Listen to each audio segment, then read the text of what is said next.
বিএনপির প্রার্থী ঘোষণার পরদিন এমন সংঘাত সহিংসতা মেহেরপুরের গাংনীতে।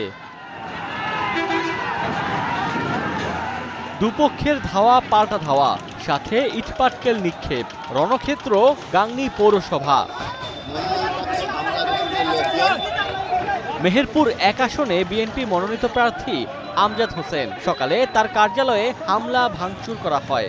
এজন্য দায়ী করা হয় মনোনয়ন বঞ্চিত জেলা বিএনপির সভাপতি জাভেদ মাসুদ মিল্টনকে।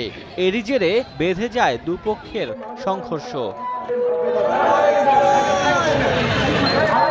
সংঘর্ষের এই ঘটনার জন্য একে অপরকে দুষছে আমজাদ ও জাভেদের সমর্থকরা। পিছন থেকে মিল্টন ভাইয়ের লোকজন অতর্কিত হামলা করেছে, যেটা আসলে একেবারে অপ্রত্যাশিত। কারণ ওনারা প্রত্যেকটা সভাতেই বলেছেন যে ধানের শীষ যার আমরা তার। আমাদেরও একই স্লোগান ছিল। জননেতা জনাব আমজাদ হোসেনের অফিসে হামলাকারী। এই হামলাতে 20টা মোটরসাইকেল ভাঙে এবং তারা বলে যে মির্জা ফখরুল্লাহ 2 গালে জুতা মারো তালো তালে।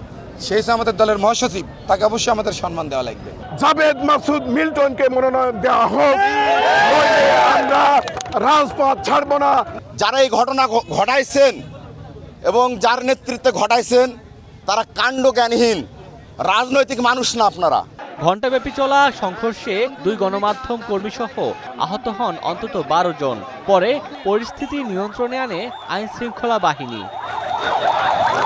আমাদের তরফ থেকে আইন শৃঙ্খলা পরিস্থিতি স্বাভাবিক রাখার জন্য টহল জোরদার করা হয়েছে। আইন শৃঙ্খলা পরিস্থিতি স্বাভাবিক আছে, তদন্ত সাপেক্ষে পরবর্তীতে আইনগত ব্যবস্থা গ্রহণ করা হবে। ঘটনার পর থেকে এলাকায় উত্তেজনা বিরাজ করছে। মোতায়েন করা হয়েছে আইন শৃঙ্খলা বাহিনী।